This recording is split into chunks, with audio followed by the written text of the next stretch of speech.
What about verbally degrading an innocent horse's cozy? Seriously? What about it? Poor Lilac. Must you begin with the equine grievances? We haven't even introduced the book. And for the record, psychological torment, even a fictional livestock, is decidedly not cozy. See, even you get it. This book can't spell treason without T by Rebecca Thorne. It's like ordering a puppy and getting a velociraptor wearing a bonnet. People thought they were getting sleepy tea time too, and bam. Assassins. Dragons. A queen who sounds like my landlord finding out I painted the bathroom purple. A typically hyperbolic, yet surprisingly accurate assessment.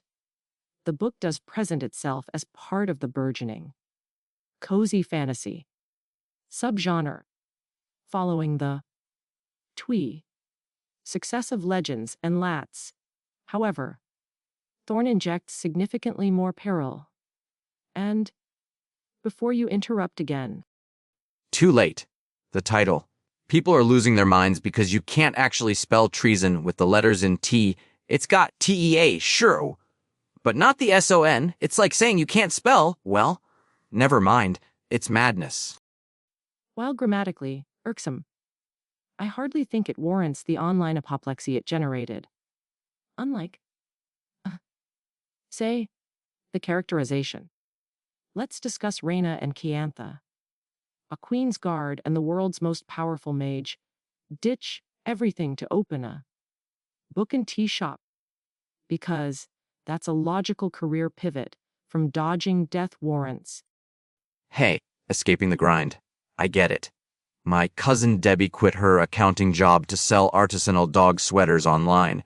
Made $12 last year, but Reyna and Kianthe, they're supposed to be relationship goals, right? All supportive and communicative, except when Kianthe is apparently being a total jerk to Reyna's horse. The communication is fascinatingly flawed. The narrative insists they have perfectly healthy dialogue. Yet reviewers describe repetitive, grating arguments. Why are you so stupid? As one eloquent critic put it, it reminds me, frankly, of certain arguments about The Secret history being a slapstick comedy, utterly circular and devoid of logic. Hey, The Secret History is funny. Bacchanalian manslaughter? Hilarious. But Kianthe. Okay, the horse thing is bad, and some reviewer called her a lesbian neckbeard. What does that even mean? Is she tipping a fedora and calling Retta Mladi? While complaining about the friend zone. I need answers.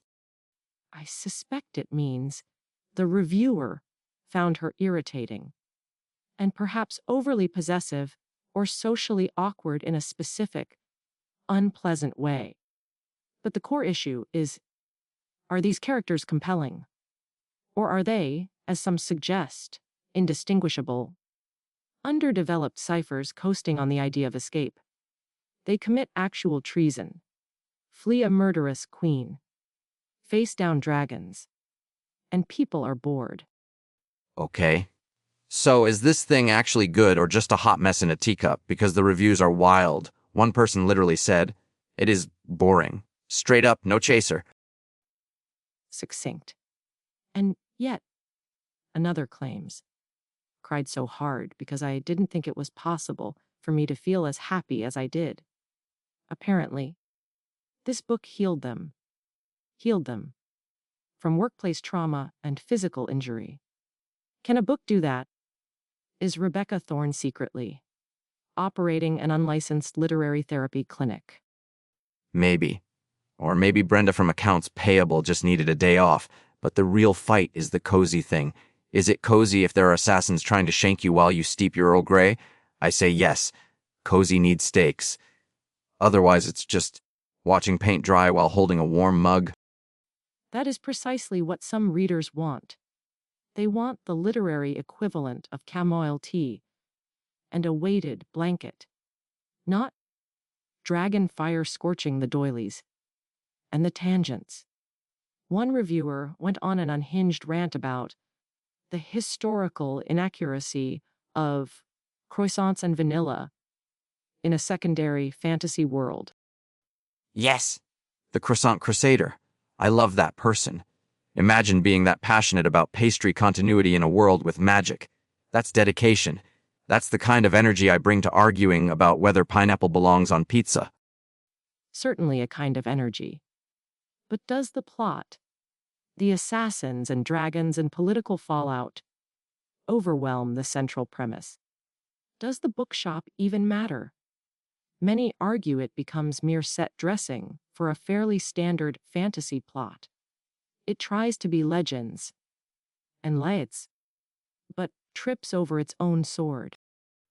See, I thought Legends and Lats was too chill, like nothing happened.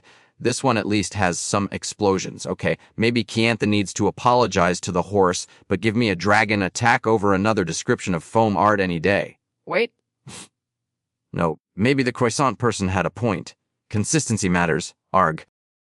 A remarkable reversal. So, the final verdict. Before you change your mind again. Okay. For the sheer chaos it caused online and the fact that someone got mad about bagels and I give Can't Spell Treason without T 8 out of 10 pissed off dragons who just wanted some tea. It's messy, people are mad, but it's not boring. Mostly. Predictably unpredictable. I, however, found the tonal whiplash and the questionable grammatical choices rather grating. For its identity crisis and the baffling reviewer fury it ignited, I give it 3 out of 10. Historically inaccurate croissants. Read it if you enjoy arguments.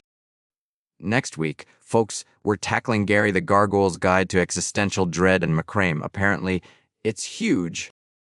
That isn't a real book. Until next time, keep your pages turning, preferably away from inaccurate baked goods. This is Heartbook Radio.